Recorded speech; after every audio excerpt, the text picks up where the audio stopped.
Hello, it's Jay, chatting today about The Shadow of the Gods, number one in the Bloodsworn trilogy by British fantasy author John Gwynne. This is his second series that he's done. He's done standalone books. This is my first John Gwynne book. Very much kind of grim dark fantasy, very Norse inspired, has that saga feel to it, and there are thralls and very Viking like characters, and this seems to all happen actually in the shadow of a Ragnarok, where the gods have had a horrible battle and have killed themselves, and now human beings are living in the ruins, living in the ruins of that world. Um, Sort of like most fantasy, big epic fantasies today, this follows a number of storylines, three storylines. We've got we've got Orca, a very kind of kick-ass warrior woman mother who, as the book develops, is out to save her young son and out for revenge. We have Varg, an escaped thrall who is looking to avenge the murder of his sister, who he has this link to, and indeed didn't actually witness the murder, but actually seems to have had some kind of a kind of a sense of that she has died, and indeed had a bit of a blackout and came to having murdered his master and a good number of the men around him, and then having to take off and bumping into a group of this kind of mercenary group called the Bloodsworn, and luckily for him, gaining at least kind of a temporary admittance into them. That is one of his arcs throughout the thing: is will he actually get to join this group, the Bloodsworn, whose name makes up the title of these books. The third character that we follow is Elvar, this young woman who seems to have come from a very kind of privileged background, but has chosen to join yet another mercenary group, the Battle Grim, and it seems to have indeed worked her way up and actually kind of gained a kind of a place in this world. John Gwynne is very good at showing a world where, oh, this is where women actually can have standing, can be warriors, while not making them just sort of the cliche kick-ass, oh, I'm a slight woman, but somehow I can throw men who are 5 times my weight around easily. It's like, no, these are tough women who, they have maybe their, perhaps they're able to hold their own, but in a very kind of realistic way. John Gwynne definitely is somebody who seems to be very up on his kind of the weaponry of these Norse people, that sort of stuff. The whole kind of just tenor, the kind of the smell, the kind of the grittiness of it, seems to be well captured, and not soft peddling the fact that this is a society that had slaves, that had thrall, Varg being a key example, but that going along. And indeed, one of the overarching plot points in this book is children being kidnapped, and for what reason are they being kidnapped? Are they just being kidnapped because they make ideal slaves? Who knows? That is one of it's the kind of the hidden plot, which I will get into. I won't spoil, but the hidden plot in this. I have to say that I read this book a while ago, but I found that the plot was starting to fade on me, and then, like, oh, I need to remind myself, which is not the greatest thing. And I think there's a couple of reasons why it's not sticking quite as much as I would hope a book that is as well told and as stirring as this is told. It's one of these things with storylines. You always kind of go with, oh, there's always the one storyline that you want to get back to, and then there's the other ones. Now, for John Wynne, I'd have to say Gwynne, John Gwynne for the win. He's got at least two storylines, two storylines that I was invested in. Orca being the first one. This mother character. In some ways, it's perhaps because she has the clearest idea of what's going on in her storyline, that stuff happens at the beginning of the book, and she has to find her son, and she has to deal with the fallout of her son being taken, and is very focused, and is like, she is really is she's someone who had she and her husband had kind of renounced violence, were trying to live a quiet life, but they got pulled back in, and they got pulled back in a way that you sense that they were really good at what they did. And Orca especially, it's funny, her husband is this big hulking, massive Viking guy, but you get the sense Orca's the dangerous one, and indeed she is. And the villains in this piece find that out. So that is a really engaging storyline. Varg at the beginning is a really engaging storyline. His flight, his audition, basically his quest, his big thing is he joins the Bloodsworn, this ragtag group of mercenaries who've got some very distinctive personalities in this group. He ends up joining this group. He wins the audition. And kind of in a funny kind of bloodthirsty kind of way, because he wants to get access to their witch. This is a world definitely with magic, and he wants access to their I'm going to just say witch, who can do a spell that will be able to tell. He'll be able to find out what his sister's last moments were, so he can track down whoever killed his sister.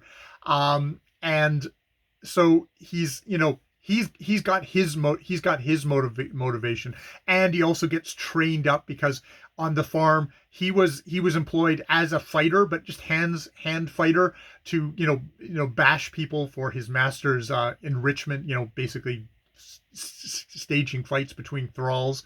Very, very, just gross use of, slaves are gross, using slaves, fighting them against each other, all really gross stuff. But he doesn't have any he gets training that way. He's learning, so that's really good. It starts to kind of his actual purpose seems to kind of waver. I start losing interest in him as the story went on. It kind of took a back seat to other plot machinations, so it was less engaging. The third storyline, I think, is where I found it really lacking. Elvar, as I said, she is also with a mercenary group, and I think it's sort of the sameness of Varg being with a mercenary group and Elvar being with a mercenary group. It suffers there. The Battlegrim aren't as engaging, aren't as interesting a group of people. And just her general story just didn't engage me.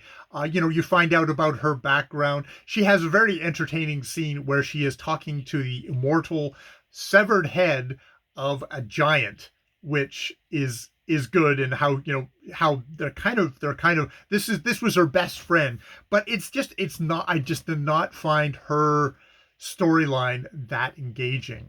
So with Varg's storyline sort of going off into kind of getting detoured off into kind of more of the bigger plot machinations of the book, and Elvar just not really kind of being that interesting. It's like, it was kind of like, it carried me along, but it was definitely that kind of hit and miss kind of feel for some of those storylines.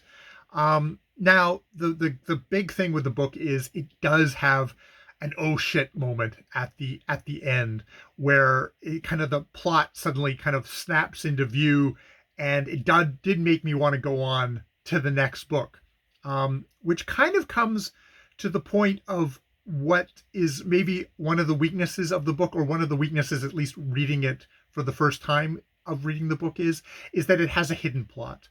There is something going on with the kidnapping of the children. There are hidden motivations.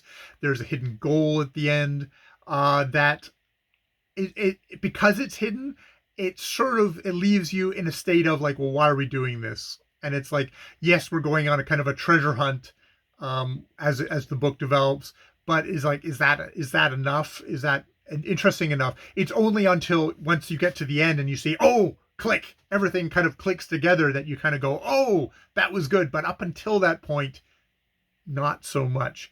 I love all the elements of the kind of the Norse legend, the kind of the saga, the the violence is the violence is well done, especially Orca's violence. But Var gets some really good kind of battle scenes in. There's a scene with a sea serpent, which is exciting in there.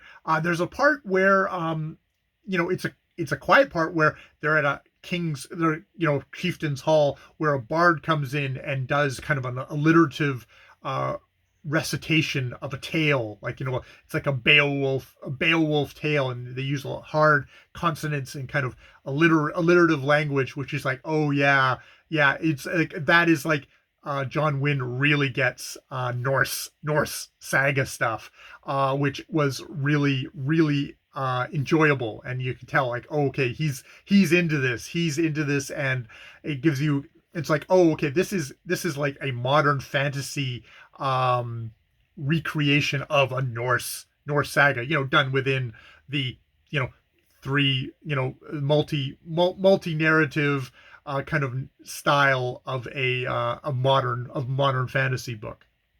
So I'm going to go on to the next book when it comes out. I'm probably going to refer back to this review before I pick up the next book, just to remind myself of what was going on, just to kind of keep myself up. There's some parts with priests, with the bloods, the tainted, which are key to this book, which I didn't even mention in this review. I was kind of doing the other stuff. That is a part of the world building that I'll need to remind myself of, is that the gods are dead, but they left behind tainted human beings who've had God's blood mixed in them and have passed it down generation after generation, and thus have certain amount of powers. They are the tainted. They are persecuted. They are hunted down and killed. They are enslaved.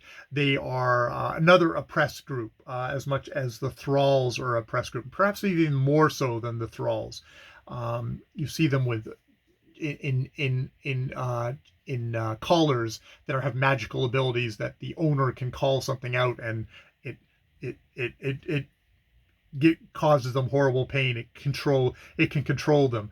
So that all these different things kind of do add up to, at the end, you're like, oh, that's where we were getting to. It's too bad it couldn't more engaged me up until that point. That's the trick, I think, is to have the secret plot, but also have a satisfying underplot that will carry you through at the beginning, by the end, carry you through to that point that you don't give it up. So yeah, I will go on to the next one. It was a bit hit and miss for me. I think it's the crucial thing of like Orca and Varg.